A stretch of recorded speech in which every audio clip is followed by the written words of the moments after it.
You mentioned the meeting rooms. This is one that we really have to nail because that's where the inequity is really going to show up. When the people that are virtually there can't be heard, compared to the people that are in the room. I had a situation. I worked with a client. They had about 3,500 employees, and they were doing the return to office strategy.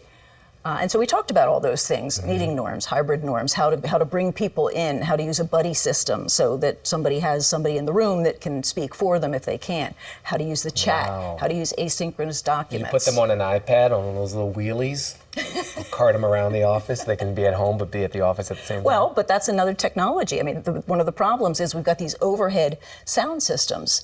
And they need to be down here, and they need to be directional. I've got a client, the one we did that survey with recently, Owl Labs. They've had a little camera on the table that swivels, and it looks at you when you're speaking, and the mic picks up better. And then the screen's on the wall. So I'm talking to this board of directors, and I'm reporting out that, okay, we're done the engagement, so, here's the things that we found out, and so on and so forth. And at the end of the meeting, they said, okay, I said, I think we should rate this meeting, and I'm going to give it a 3. Out of what? Out of 10? Yeah, That's a new protocol. Rate the meeting. And here's why. Because there was only one screen. So your people were looking at what I was saying. They couldn't see my face. I couldn't see their faces. I couldn't hear what was going on in the room. At one point, you stopped for coffee and you turned off the video. How rude is that?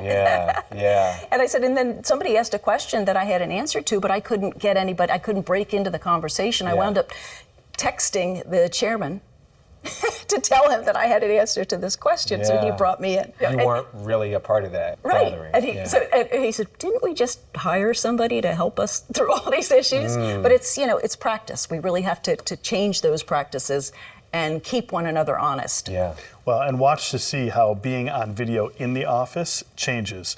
Most of today's video products, Zoom, Teams, Hangouts, they're really designed for individual use. I mean, you occupy your own box. There is no head of the table on a virtual meeting, so there's greater everybody has a equity. different view, actually. They do. The table literally looks different to every user. That's right. And if you want to share content, if you want to chat, you need to be on your individual Lenovo laptop, right? That's going to be a better experience for many people than being in a room where there's 4 heads stuffed into one box, far from the mic. So one of the things that we've seen, like in terms of IT working with facilities and real estate, is finding more spaces for individual video meetings in the office. Could be a booth, could be a quiet area.